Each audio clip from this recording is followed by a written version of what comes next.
And this is why you gotta quickly determine your playstyle. Don't be a jack of all trades and master of none. Figure out your play style. Get your play style down. What do you like to do? Do you like to drive, or are you one of those that sit in the low block, grab the board, and go back up with it? Because that's gonna determine how you guys set up your badge. Hey, what's up, YouTube? You already know I'm AllCity with AllCityLiveTV.com, and thank you for tuning in. Today we're gonna be talking about finishing tips to help you guys finish way better in the paint on NBA 2K21 for next gen. We're gonna go right into the finishing badges so I can break down what I'm working with here and how I go through trial and error on these badges, and I do it all on live stream. You guys are all welcome to join us on our live streams to see what we're working with today. So finishing tips and tips that'll help you finish better in the paint is understanding these badges. Having these badges meet your playing style, because a lot of people put on badges because someone else told them,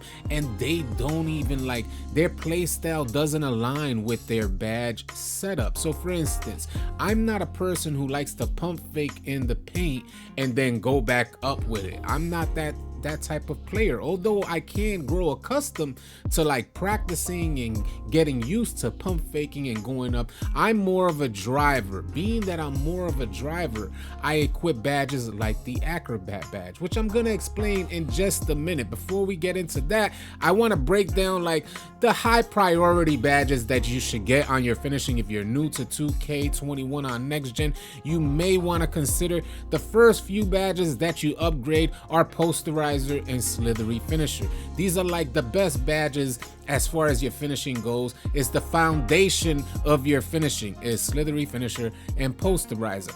Outside of that, what I noticed when I started finishing better was when I equipped the fearless finisher badge, and we're gonna go into the description so we can break it down and help you guys understand why this badge allows you to finish better. It's almost like the relentless finisher badge, and a lot of people didn't necessarily like relentless finisher, but for some reason you got better animations when you equipped it. Well, this is like fearless finish. Strengthens a player's ability to absorb contact and still finish, and then that's marked off with a period. So that's one portion of the badge. And then it goes on to say also reduces the amount of energy lost from contact layups. It's not necessarily a layup badge. It's gonna help, just like the badge says, fearless finisher. You're gonna go in there hard body, you're gonna go into the paint tough, and that's what you want. And that's what I noticed when I equipped fearless finisher badge accompanied with posterizer and slithery finisher. So that's one portion of the finishing. And I'm a 6'8" playmaking 3-level scorer. Although I have played on a ton of different builds, my priority build right now is the 6'8" playmaking 3-level scorer, and that's what I've been working with. Now let's go into, as far as for me, because a lot of people are looking at the Acrobat badge and saying, what in the world, how? So I put this to the test on yesterday's live stream, the Acrobat badge. And the reason why I put it to the test, we're gonna go into this right now. Now, normally we all know Acrobat. Acrobat was a goated badge, but this year it's not getting as much love. But I'm gonna tell you why I decided to test it out. Now, for spin, half spin, hop, step, euro, cradle, reverse, and chain shot layup attempts receive a significant boost. That's the normal description for Acrobat, as we all know it from previous versions of 2K. Additionally, though, what's been added, at least what they say has been added, and what I put to the test yesterday, additionally, the ability to beat defenders with these gathers is improved, and that's what's been added, because you got to remember, fancy footwork is no longer in the game, and it's been moved over to a takeover and finishing moves. So now they seem to have added some additional abilities to Acrobat, because these gathers are improved when you equip Acrobat on. And now we know that that was always the case for Acrobat, but it's never really been as far as it defined in Acrobat. It was always the case that if you had Acrobat, you should be able to do particular things, but now it's actually defined. It says fancy playground layups also become enabled at the Hall of Fame level. So Acrobat put to the test yesterday to see if I could get better Euro animations and push past my defenders in those Euro animations, and sure enough, it proved to be true. With the Acrobat on, I was getting better finishing animations as far as gathers to get me into the paint. So that Euro was really working, and I was splitting defenders with the Acrobat badge. But that's also accompanied by Fearless Finisher, Posterizer, and Slithery Finisher. I don't imagine that you would just go put Acrobat in the Hall of Fame and think you're going to be goated, but Acrobat did give me better moves out there. So let's say that you're a player that likes to, pump fake in the paint, you're gonna need the Rise Up badge. If you're a player that grabs a board and you're good at pump fake, I'm not one that does that. I grab the board, and if I don't got it to go right up, I'm dipping out to reset, break them down off the dribble, come back in and use my Euro or spin dunk or whatever it is that I need to drive into the paint. But some people are like, they pump fake, they have that IQ, and they go right up with it. That's where the Rise Up badge comes into play. And Rise Up, accompanied with the Putback Boss badge, is like a GG, which I'm gonna take down Fearless for a second, put back boss, so you guys could see the two together, Rise Up and Putback Boss, that work together really well. Now, Putback Boss, as soon as you unlock the badge, as soon as you equip it, it gives you the animation to put back. But Putback Boss, accompanied with the Rise Up badge, will give you like dominant paint offense, and that's kind of what you want out there. I've seen it in action. I've seen players out there that really do pump fake, and they get the Rise Up animation quite often. We were playing against one just yesterday. Well, Putback Boss enables putback dunks and also boosts the shot attributes of a player that attempts to put back, layup, or dunk right after getting an offensive rebound. Rise Up badge will go into that so we can put them together. Increases the likelihood of dunking the ball when standing in the painted area. So there's some things to consider. You got to keep in mind that Slithery, for at least in the past, the way it's worked for almost everything, almost every drive, almost every finishing move, Slithery comes into play. So whenever you're thinking you're finishing in the paint, Slithery is going to be a huge component to helping you finish out there. So you got Slithery, Rise Up, and Putback Boss, along with Posterizer and even Fearless Finisher. If you're able to add that on, like if we take down Heat Seeker and put on Fearless Finisher, you have all of these badges. Let me put that on. You have all of these badges working in tandem to help you finish better in the paint. And this is why you gotta quickly determine your playstyle. Don't be a jack of all trades and master of none.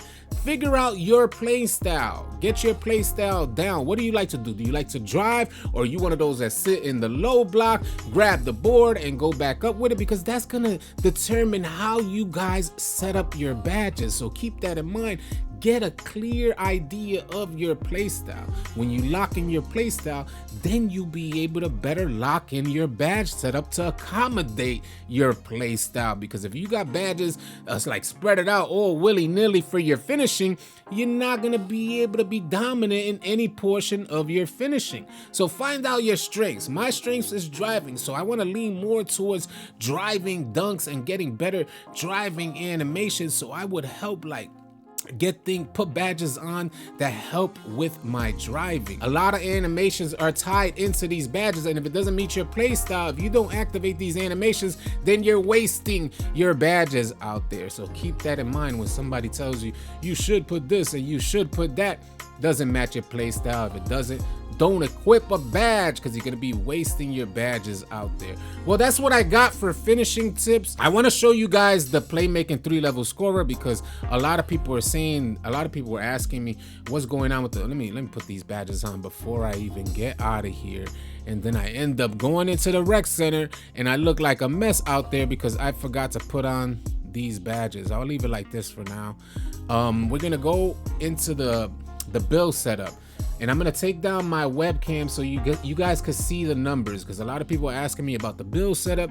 So I'm like, well, let me give them the build setup so that they can see the numbers, and they won't have so many people asking me, yo, what's up with the build? What's going on with the build? That build going crazy. Yeah, it sure is going crazy. I'm gonna put down the webcam. Those are my numbers, man. 93 driving layup, driving dunk 95, standing dunk 94. The only attribute that I have left to increase is the mid-range. We're about to be a 95, so we can start grinding to 99, and I can reach my players' full potential, because that's when the playmaking 3-level scorer is actually going to shine. 81 3-ball shot. And I gotta tell you, a lot of people were asking me, what's up with that 81 3-ball? Like, are you hitting consistent? Listen, come on over to the live stream. Come on out. We would love to have you come out to the live stream. Come on out and watch me knock these shots down consistently. And not only am I knocking them down, I'm greening them, splashing out there. Shooting is probably the best thing on this build. As far as, and I don't even have all my shooting badges just yet. I need 2 more badges to get, and I'm already greening. I don't even necessarily need the other 2 badges. So something to keep in mind, a 81 3-ball could work out really well for you guys out there. 90 pass accuracy. You need that pass accuracy because you then get the opportunity to equip Bullet Passer, and Bullet Passer by far is one of the best playmaking badges in the game, hands down. Changes up your whole team game if you guys have Bullet Passer on there. Ball handle at a 76, speed with ball at 79. If you guys have watched the live stream, you know I'm speed boosting all over the place, going crazy, having fun. 87 perimeter defense, a 62 steal. Ironically, this player has one of the lowest steals that I've ever had on any of the players that I've made, and I'm getting way more steals with this player than any other player that I've ever made. Even having a 95 steal didn't get me more steals than what I'm getting with this build for some strange reason, but that it is what it is. It's all factors on live stream. 95 block, 95 O board, 95 D board. Now I increased all my physicals here so you guys can see the numbers for my physicals: 82 speed, 79 acceleration, 75 strength, vertical at 88, and a 91 stamina. So I increased my physicals, and I'm happy with the build. I'm gonna bring my webcam back up. I just want to tell you guys that I'm happy, man. I'm happy, man. I'm happy with the build, and that's what it's about, man. I find out that when you create a build that better suits your playing style and better suits like how you fit in 2K21 for next gen, you start to begin to feel better about the game in general. So the last few days that I've been playing with this build, I've been like enjoying myself, which I wasn't before that. I wasn't enjoying myself. So now I'm enjoying myself again, and it is what it is. I'll go through my badge setup. 21 finishing badges. You guys can't see that because of the webcam. 9 out of 11 shooting badges. And I tell you, I'm already shooting lights out. I'll just quickly show you what I'm working with. That's what I have my shooting badges on. And I'm gonna just quickly show you what I'm working with for my playmaking, although I think I will be taking relay passer off. I didn't necessarily like, I was testing it out yesterday. I didn't necessarily like what I was seeing with relay passer. I think everybody could shoot in the game. I think everybody is lights out in the game. So I don't know how necessary relay passer is. If you got a good point guard and I'm throwing the outlet pass to the point guard, and then that point guard dots one of our open teammates, they're gonna more than likely knock down the shot. So I may consider going with downhill. That's what I think I'm gonna end up leaving it on. I noticed I don't want to get into all of the, we might save the playmaking badges for another video, but that's what I've been working with, and it's been working out really well for me. Aside from downhill, I've been switching these last 4 badges around to see where I can go. I might go with downhill or needle threader. A needle threader seems to be like, it might just be goated. If I equip needle threader with bullet passer, it might just be goated. And that passing, man. If you guys don't have your pass accuracy up, you're putting yourself at a disadvantage. Increase your pass accuracy so that you can get that bullet passer badge. The badge is golden. This is what I'm working with for my defense, in case you guys are curious. Listen, a lot of people were asking me yesterday, because I made a video about this badge setup and how to get better snatch block animations and things of that nature. This was my general badge setup for defense, and people inquired about the defensive leader badge, and I'm saying 2K in the description, it says defensive leader is to help boost your teammates' defense, and that's one of the places where we shine as a team. We get good defensive animations, and I have been getting better defensive animations. We all know that blocks are tied into the intimidator badge, rim protector badge, chase down badge, but I gave the idea yesterday that pogo stick seems to be a key component to helping you get more snatch blocks out there, as I've been like a much better defender in the paint. And this varies from day to day, because 2K is just weird like that. One day you're getting 3 snatch blocks in a game, and then the next day it seems like your player is stuck in the mud and he can't necessarily maneuver, or he doesn't seem to be as agile as he was the day prior. Who knows what it is, but this is what I've been working with generally, and I'm content with the badge setup. I'm content so far. It looks like it's kicking me out the server. So that's what 2K does, man. You stay too long and it just kick you out. 2K be so weird sometimes, but it is what it is. You guys saw the player build. You guys heard the finishing tips. If you found this video helpful and or informative, please consider dropping a like on the video. If you're new to the channel, please consider subscribing, as we're gonna have a ton of next gen content coming your way. Don't forget to catch us on live stream later on today. We'll catch you on the next video. Easy, y'all.